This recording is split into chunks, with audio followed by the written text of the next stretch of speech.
Amnistia Internazionalek txostena argitaratu berri du.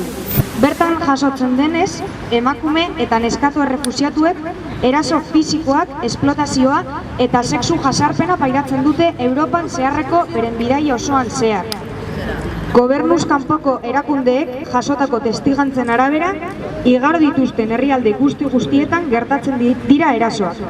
Erasotzaileak izaten dira bidean aurkitzen dituzten gizonak, berez emakumeak babestu beharko lituzketen horiek, eta baita egiten ari diren errefusiatu bidaideak ere.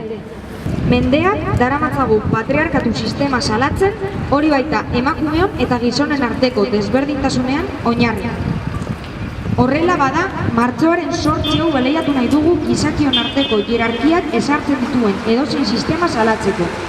Nazioarteko komunitateak errespetatu egin behar ditu migrazioari eta babesa emateari buruzko nazioarteko itunak eta Europar Batasuneko arauak.